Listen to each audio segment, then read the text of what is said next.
Hi friends, welcome to me and my life. இன்றைக்கி நம்ம சேனலில் ஒரு சூப்பரான vlog தான் நான் உங்களோட ஷேர் பண்ணிக்க போகிறேன். கண்டிப்பாக இந்த vlog உங்களுக்கு யூஸ்ஃபுல்லாகவும் இருக்கும், என்டர்டெய்னிங்காகவும் இருக்கும். வாங்க வீடியோக்குள்ளே போகலாம்.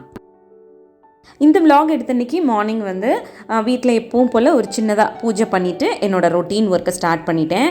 என்னோடய டே டு டே ரொட்டீனில் ரொம்ப முக்கியமான விஷயம் அப்படின்னு பார்த்திங்கன்னா இந்த மார்னிங் பூஜை.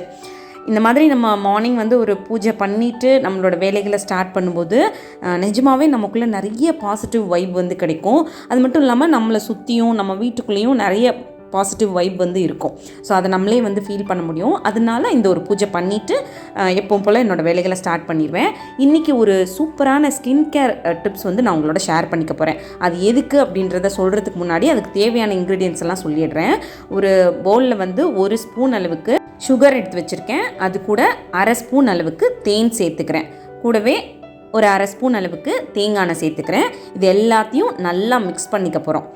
இந்த ஒரு ஸ்க்ரப் பார்த்திங்கன்னா நம்மளோட லிப்ஸ் ரொம்ப பிக்மெண்டடாக இருக்குது, அதாவது ரொம்ப கருப்பாக இருக்குது, இல்லை ரொம்ப ட்ரையாக இருக்குது. சில பேருக்குலாம் பார்த்திங்கன்னா அந்த லிப்ஸில் இருக்கக்கூடிய அந்த ஸ்கின்னெல்லாம் அடிக்கடி அப்படியே உறிஞ்சு வந்துகிட்டே இருக்கும். அந்த மாதிரிலாம் ப்ராப்ளம்ஸ் இருந்துச்சு அப்படின்னா அதுக்கு ஒரு சூப்பரான சொல்யூஷன் இது. இந்த ஒரு லிப் ஸ்க்ரப்பை நான் ப்ரிப்பேர் பண்ணி ஃப்ரிட்ஜில் ஸ்டோர் பண்ணி வச்சுருவேன். ரெகுலராக நம்ம இதை யூஸ் பண்ண நம்மளோட லிப்ஸ் பார்த்திங்கன்னா அவ்வளோ சாஃப்ட் அண்ட் சப்புலாகிடும். நான் ப்ரிப்பேர் பண்ண இந்த ஒரு லிப் ஸ்க்ரப்பை கண்டெய்னரில் வச்சது போக மிச்சம் இருக்கக்கூடியதை இந்த மாதிரி என்னோடய லிப்ஸில் பேபி ப்ரஷ் இருக்கும்ல, அதோட பிரிசில்ஸ்லாம் பார்த்திங்கன்னா ரொம்ப சாஃப்டாக இருக்கும். அதை யூஸ் பண்ணி இந்த மாதிரி ஒரு 2 மினிட்ஸ் நல்லா மசாஜ் பண்ணிவிட்டு ஒரு டிஷ்யூ பேப்பர் வச்சோ இல்லை ஒரு சாஃப்டான கிளாத் வச்சோ லிப்ஸை அப்படியே தொடச்சி எடுத்துடலாம். அதுக்கப்புறம் நம்ம ரெகுலராக யூஸ் பண்ணக்கூடிய லிப் பாமோ இல்லை வேஸ்லினோ அப்ளை பண்ணிக்கலாம். அப்போ லிப்ஸ் ரொம்ப மாய்ஸ்சரைசிங்காக இருக்கும். இது எதுவுமே இல்லை அப்படின்னா கிச்சனில் நம்ம எப்பயும் வீட்டில் யூஸ் பண்ணக்கூடிய நெய் இருக்கும்ல, அதை கூட நீங்கள் அப்ளை பண்ணிக்கலாம். இந்த மாதிரி வீக்லி த்ரைஸ் பண்ணிங்க அப்படின்னா கண்டிப்பாக உங்களோட லிப்ஸ் நல்லா லைட்டன் ஆக ஆரம்பிக்கும்.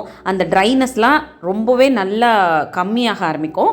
அந்த லிப்ஸ் பார்த்திங்கன்னா அவ்வளோ சாஃப்டாக இருக்கும். அதை நீங்களே ஃபீல் பண்ண முடியும். ஃபஸ்ட் டைம் நீங்கள் ட்ரை பண்ணும்போதே இந்த ஒரு சேஞ்சஸ் நீங்கள் கண்டிப்பாக ஃபீல் பண்ணுவீங்க. ஸோ இதை ட்ரை பண்ணி பார்த்து எப்படி இருந்துச்சுன்னு மறக்காமல் எனக்கு கமெண்ட் பாக்ஸில் சொல்லுங்கள். இப்போ தயிருக்கு உரம் ஊற்றுறதுக்காக பால் காய்ச்சிட்டு இருக்கேன். சம்மர் ஸ்டார்ட் ஆயிடுச்சுன்னு நினைக்கிறேன். கிச்சனில் இப்போவே பயங்கர வெக்கையாக ஆரம்பிச்சிருச்சு. ஃபெப்ரவரியிலே இப்படி இருக்குன்னா நீங்கள் ஏப்ரல் மேலெல்லாம் யோசிச்சு பார்க்கவே முடியல. அதுவும் மதுரையில் சொல்லவே வேண்டாம். ஸோ பயங்கர வெக்கையாக இருக்கும்னு நினைக்கிறேன். ஸோ அதுக்கு ஏற்ற மாதிரி சமையல்லாம் ரொம்ப குயிக்காக பண்ணுற மாதிரி மார்னிங் டைம்லேயே மேக்ஸிமம் முடிக்கணும் அப்படின்னு யோசிச்சு வச்சுருக்கேன். இப்போது அந்த பாலை காய்ச்சி வச்சுட்டு சிங்க்கை உங்களுக்கு பளிச்சுன்னு எப்பவும் இருக்கணும் அப்படின்னு நினச்சிங்கன்னா இப்போ நான் சொல்லக்கூடிய இந்த டிப்ஸை ட்ரை பண்ணி பாருங்கள். சூப்பராக இருக்குங்க. நான் ரீசன்ட் டைமில் இதை சும்மா ட்ரை பண்ணி பார்த்தேன். பட் அதோட ரிசல்ட் ரொம்ப நல்லா இருந்துச்சு. அதனால் நான் உங்களோட ஷேர் பண்ணிக்கிறேன். இந்த உப்பு தண்ணி கரனாலெல்லாம் நம்மளோட சிங்க் பார்த்திங்கன்னா ஒரு மாதிரி வழுவழுன்னு இருக்கும். அப்படி இல்லைன்னா அங்கங்கே அப்படியே ஒரு லேயர் மாதிரி ஃபார்ம் ஆகிருக்கும்ல. அதுக்கு என்ன பண்ணணும்னா சிங்க்கில் ஃபுல்லாக நீங்கள் பேக்கிங் சோடா இருக்குல்ல, இல்லை நம்ம ஆப்ப சோடா இருக்கும்ல, அதை நல்லா தூவி விட்டுருங்க. ஒரு 5 மினிட்ஸ் அப்படியே விட்டுட்டு ஒரு லெமனை பாதியாக கட் பண்ணி எடுத்துட்டு அந்த லெமனை வச்சு அந்த பேக்கிங் சோடா அந்த சிங்கோட எல்லா பகுதியிலையும் படுற மாதிரி இந்த மாதிரி தேய்ச்சி விட்ருங்க. ஒரு 2 மினிட்ஸ் அப்படியே விட்டுட்டு தண்ணி வச்சு வாஷ் பண்ணிட்டீங்க அப்படின்னா அந்த சிங்க் அவ்வளோ பளிச்சுன்னு இருக்கும். நீங்கள் இதை ரெகுலராகவும் பண்ணலாம். இல்லை நீங்கள் வீக்லி ட்வைஸ் பண்ணுறீங்க, உங்களுக்கு டைம் எப்போ கிடைக்குதோ, உங்களோட சிங்க் ரொம்ப டல்லாக இருக்க மாதிரி இருக்குது, பார்க்குறதுக்கு ஒரு மாதிரி பளிச்சுன்னு இல்லை அப்படின்னு தோணும்ல, அப்போல்லாம் நீங்கள் இதை ட்ரை பண்ணி பார்க்கலாம். நான் ரீசெண்டாக என்னோடய சிங்க்கில் ரெகுலராக இதை ட்ரை பண்ண ஆரம்பிச்சிட்டேன். ஏன்னா எங்கள் வீட்டில் பார்த்தீங்கன்னா பயங்கரமான ஒரு உப்பு தண்ணின்னு வச்சுக்கோங்க. அதனால அந்த சிங்க் ஏரியா எப்படி இருக்கும் அப்படின்றத அந்த உப்பு தண்ணி வீட்டில் நிறைய யூஸ் பண்ணுறவங்களுக்கு தெரியும். ஸோ அதனால இந்த ஒரு சின்ன ஒரு டிப்ஸை நான் ரெகுலராக ஃபாலோ பண்ணிகிட்ருக்கேன். என்னோடய சிங்க் பார்த்திங்கன்னா நார்மலாகவே நல்லா க்ளீனாக மெயின்டைன் பண்ணிக்குவேன். இந்த ஒரு சின்ன டிப்ஸை ஃபாலோ பண்ண ஆரம்பித்ததும் நல்லா பளிச்சுன்னு இருக்குது. பட் அந்த ஓரங்கள்லாம் நான் காட்டுறேன் பார்த்திங்களா, அதெல்லாம் கம் வச்சு இந்த சிங்க்கை பேஸ்ட் பண்ணியிருக்காங்க. ஸோ அதில் இருக்க கரை நம்ம எடுக்க முடியாது. மற்றபடி நம்மளோட சிங்க் எப்பவும் க்ளீனாக பளிச்சுன்னு இருக்கிறதுக்கு இந்த ஒரு சின்ன டிப்ஸ் ட்ரை பண்ணி பாருங்கள். இப்போ பால் காய்ச்சி முடிச்சாச்சு. உர ஊற்றி வைக்கிறதுக்காக ஒரு சின்ன பவுலில் பாலை வந்து ஊற்றி வச்சுட்ருக்கேன். ரெகுலராக இந்த சம்மர் டைம்லலாம் வீட்டிலே தயிரெலாம் ஊற்றி வச்சுக்கிட்டோம் அப்படின்னா மோர்லாம் அடிக்கடி எடுத்துக்கிறதுக்கெலாம் ரொம்ப வசதியாக இருக்கும் அப்படின்றதுனால இப்போ இருந்தே வீட்டில் தயிர் ஊற்றி வைக்க ஸ்டார்ட் பண்ணிட்டேன்.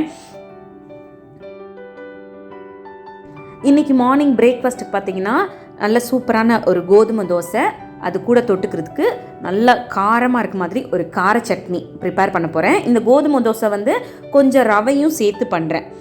2 கப் கோதுமை எடுத்திங்கன்னா 1 கப் நம்ம தோசை மாவு இருக்கும்ல அதை கலந்துக்கலாம். கூடவே ஒரு 2 ஸ்பூன் அளவுக்கு ரவை சேர்த்துட்டு நான் இப்போ மிக்ஸ் பண்ணுறேன் பார்த்திங்களா. அந்த மாதிரி மிக்ஸ் பண்ணி ஒரு 5 மினிட்ஸ் வச்சுட்டு அதுக்கப்புறம் வெங்காயம், பச்சை மிளகாய் அதெல்லாம் நறுக்கி சேர்த்துக்கலாம். சட்னிக்கு தேவையானது எல்லாத்தையும் நான் இங்கே காட்டியிருக்கேன் பாருங்கள். இது எல்லாத்தையும் அரைச்சிட்டு வதக்கி தாளிச்சிக்க போகிறோம். ஸோ இதுதான் இன்றைக்கி பிரேக்ஃபாஸ்ட். இந்த பிரேக்ஃபாஸ்ட்டை ப்ரிப்பேர் பண்ணிக்கிட்டே நம்மளை எப்பவும் பாசிட்டிவாக வச்சுக்கிறதுக்கு ஒரு சில டிப்ஸ் வந்து நான் உங்களோட ஷேர் பண்ணிக்க போகிறேன். இது நான் பர்சனலாக ஃபாலோ பண்ணுறது. எனக்கு இது ரொம்ப என்ன நான் பாசிட்டிவாக வச்சுக்கிறதுக்கு ரொம்ப ஹெல்ப் பண்ணுது. ஸோ உங்களுக்கும் யூஸ்ஃபுல்லாக இருக்கும் அப்படின்றதுனால இதில் ஷேர் பண்ணிக்கிறேன். இதுக்கு முன்னாடி ஒரு சில வீடியோஸில் நம்மளை எப்படி பாசிட்டிவாக வச்சுக்கிறது அப்படின்னு சொல்லிட்டு சில டிப்ஸும் ஷேர் பண்ணியிருக்கேன். அது தவிர்த்து இன்னும் சில விஷயங்களும் இதில் இன்க்ளூட் பண்ணுறேன். ஸோ உங்களுக்கு கண்டிப்பாக இது யூஸ்ஃபுல்லாக இருக்கும். எப்போவுமே ஒரு சின்ன ஸ்மைலிங் ஃபேஸோடு இருந்தோம் அப்படின்னாலே நமக்குள்ளேயே ஒரு சின்ன பாசிட்டிவிட்டி இருக்கும்.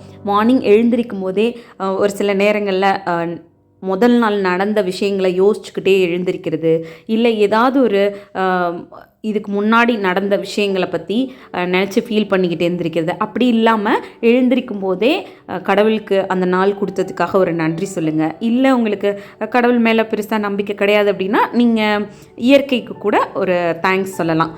இந்த நாள் நமக்கு கொடுத்ததுக்காக அப்படின்னு சொல்லி தேங்க் பண்ணிவிட்டு ஒரு சின்ன ஸ்மைலிங் ஃபேஸோடு எழுந்திரிச்சு உங்களோட வேலைகளை வந்து பார்க்க ஆரம்பிங்க. நான் வந்து மார்னிங் எழுந்ததுமே ஃபேஸ் வாஷ்லாம் பண்ணி முடிச்சதுக்கப்புறம் எப்போவுமே என்னோடய கண்ணாடியை பற்றி ஒரு சின்ன ஸ்மைல் பண்ணிக்குவேன். எனக்கு வந்து இந்த மாதிரி பண்ணும்போது ஏதோ ஒரு சின்ன பாசிட்டிவ் எனர்ஜி கிடைச்ச மாதிரி ஒரு ஃபீல் கிடைக்கும். ஸோ அதனால இந்த ஒரு சின்ன டிப்ஸை வந்து ஃபாலோ பண்ணுவேன். அப்புறம் இப்போ இருக்கக்கூடிய இந்த வேகமான காலகட்டத்தில் நம்மளோட ரெகுலர் வேலைகளை பார்த்துக்கிட்டு சில நேரங்களில் நம்ம சிரிக்கிறதுக்கே மறந்து போயிருப்போம். சிரிக்கிறதுக்குன்னா மனசு விட்டு வாய் விட்டு சிரிப்போம் பார்த்திங்களா, அந்த மாதிரி சிரிக்கிறதுக்கே கூட மறந்து போயிருப்போம்.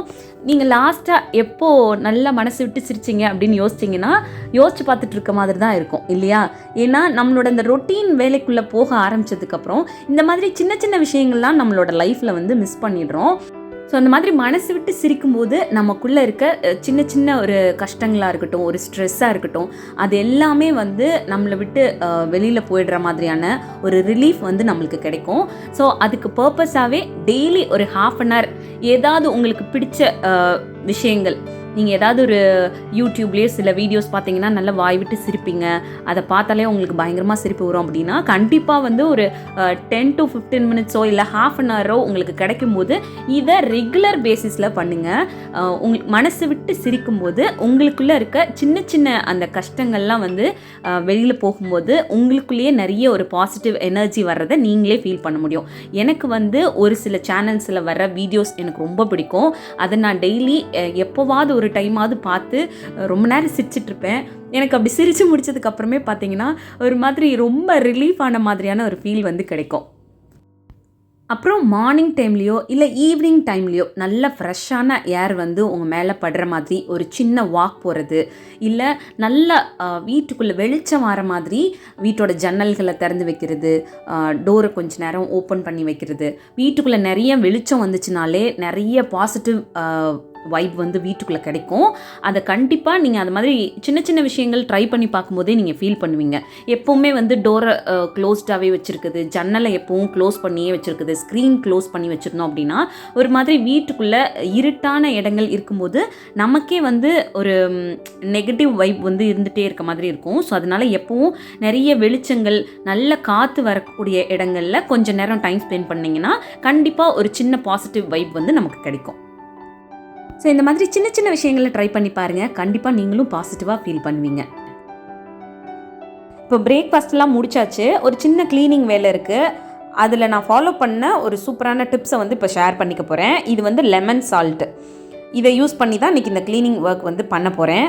இன்றைக்கி பூஜை பாத்திரங்கள்லாம் க்ளீன் பண்ண வேண்டியது இருக்குது. ஸோ அதுக்கு வந்து ஒரு பாத்திரத்தில் தண்ணி எடுத்து வச்சுட்டு 1 ஸ்பூன் அளவுக்கு லெமன் சால்ட் சேர்த்துட்டு நம்ம பாத்திரம்லாம் க்ளீன் பண்ணுறதுக்கு யூஸ் பண்ணக்கூடிய லிக்விட் இருக்கும்ல, அது வந்து 1 ஸ்பூன் அளவுக்கு சேர்த்துக்கிறேன். இப்போ அதை நல்லா மிக்ஸ் பண்ணிவிட்டு நம்ம வீட்டில் பூஜை ரூமில் இருக்கக்கூடிய அந்த பூஜை ஜாமான்லாம் இருக்கும்ல, அதெல்லாம் வந்து இதில் சேர்க்க போகிறேன். அதுக்கு முன்னாடி அதில் இருக்கக்கூடிய எண்ணெய் பிசுக்கு இருக்கும்ல, அதெல்லாம் ஒரு டிஷ்யூ பேப்பர் வச்சோ இல்லை ஒரு நார்மல் நியூஸ் பேப்பர் இருக்கும்ல, அது வச்சோ கூட நல்லா தொடச்சி எடுத்துட்டு தண்ணியில் சேர்த்துடுறேன். நல்லா மூழ்கிற அளவுக்கு போட்டு வைங்க. நான் கூட கொஞ்சம் சின்ன பாத்திரமாக எடுத்துட்டேன்.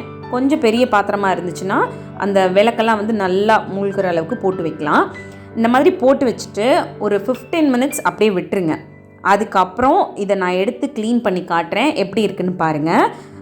இது வந்து ஹாட் வாட்டர் கிடையாது, நான் முன்னாடி சொல்லியிருக்கேன்னு நினைக்கிறேன். சும்மா வெறும் நார்மல் வாட்டரில் தான், டேப் வாட்டரில் தான் நான் வந்து இது எல்லாத்தையும் போட்டு வச்சுருக்கேன். இப்போ பாருங்கள் 15 மினிட்ஸ் ஆனதுக்கப்புறம் நான் இதில் சேர்த்து அந்த பூஜை பாத்திரத்தை எடுத்து காட்டுறேன் பாருங்கள், எவ்வளோ க்ளீன் ஆகிருக்குன்னு. உள்ளெல்லாம் கூட சும்மா லைட்டாக அந்த கருப்பாக இருக்குது பாருங்கள், அது வந்து அந்த காற்றோட ஆக்சிடைஸ் ஆகும்ல, அதனால அப்படி இருக்கும்.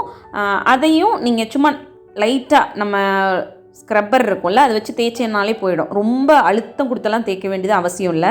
இப்போ பாருங்கள், இப்போ இது எல்லாமே வந்து நல்லா எவ்வளோ க்ளீனாகி வந்திருக்கு பாருங்கள். இப்போ நார்மலாக நம்ம யூஸ் பண்ணக்கூடிய சபீனா பவுடர் இருக்குல்ல, அதை வச்சு ரொம்ப அழுத்தம்லாம் கொடுக்காம நார்மலாக தான் தேய்க்கிறேன். இதுக்கு வந்து நான் அந்த ஸ்டீல் ஸ்க்ரப்பர் இருக்கும்ல, அது கூட யூஸ் பண்ணலை. இந்த ஒரு ஸ்க்ரப்பர் வச்சு தான் தேய்க்கிறேன். தேய்ச்சி விட்டுட்டு சும்மா நார்மலாக தண்ணியில் க்ளீன் பண்ணாலே இந்த பூஜை பாத்திரம்லாம் அவ்வளோ பளிச்சுன்னு இருந்துச்சு. நான் இது வரைக்கும் இந்த ஒரு டிப்ஸ் வந்து ட்ரை பண்ணதில்லை. ஜஸ்ட் ட்ரை பண்ணி பார்க்கலாம், நல்லா இருந்தால் ஷேர் பண்ணலாம் அப்படின்னு நினச்சேன். இது வந்து ஒரு நல்ல டிப்ஸ் தான், நீங்கள் தாராளமாக ட்ரை பண்ணி பார்க்கலாம். வீக்லி ஒன்ஸ் எல்லாம் என்ன மாதிரி பூஜை பாத்திரங்கள் ரெகுலராக நீங்கள் க்ளீன் பண்ணுவீங்க அப்படின்னா உங்களுக்கு வந்து இந்த ஒரு டிப்ஸ் எல்லாம் வந்து ரொம்ப யூஸ்ஃபுல்லாக இருக்கும். ஏன்னா அதுக்குன்னு டைம் ஸ்பெண்ட் பண்ணி ரொம்ப நேரம் க்ளீன் பண்ணிகிட்ருக்காமல் இந்த மாதிரி சின்ன சின்ன டிப்ஸை வந்து நம்ம ஃபாலோ பண்ணுறது மூலமாக நம்மளோட வேலைகளை வந்து கொஞ்சம் ஈஸியாக்கிக்கலாம். பாருங்களேன், நான் வாஷ் பண்ணி முடித்ததுக்கப்புறம் அந்த பூஜை பாத்திரம்லாம் எவ்வளோ பளிச்சுன்னு இருக்குன்னு. ஸோ கண்டிப்பாக இந்த டிப்ஸ் வந்து நீங்கள் ட்ரை பண்ணி பார்க்கலாம், நல்ல ஒரு ரிசல்ட் இருக்கும். நான் இதுக்கு முன்னாடி வந்து சபீனா பவுடரில் கொஞ்சமாக சால்ட் சேர்த்துட்டு லெமன் பிழிஞ்சு அதை வந்து ஸ்க்ரப்பர் வச்சு யூஸ் பண்ணி தான் பாத்திரங்கள் தேய்ப்பேன். இந்த தடவை தான் இந்த ஒரு விஷயத்தை ட்ரை பண்ணி பார்த்துருக்கேன். ஸோ இந்த டிப்ஸை நீங்கள் ட்ரை பண்ணி பார்த்துட்டு எப்படி இருந்துச்சுன்னு மறக்காமல் எனக்கு ஷேர் பண்ணுங்கள். அவ்வளோதான், இந்த vlog இதோட முடியுது. இன்னொரு யூஸ்ஃபுல்லான vlogஓட நான் உங்களை மீட் பண்ணுறேன். இந்த vlog பிடிச்சிருந்தா மறக்காமல் லைக் பண்ணுங்கள். இன்னும் நம்ம சேனலை சப்ஸ்கிரைப் பண்ணலைன்னா ப்ளீஸ் சப்ஸ்கிரைப் பண்ணிக்கோங்க. தேங்க்யூ.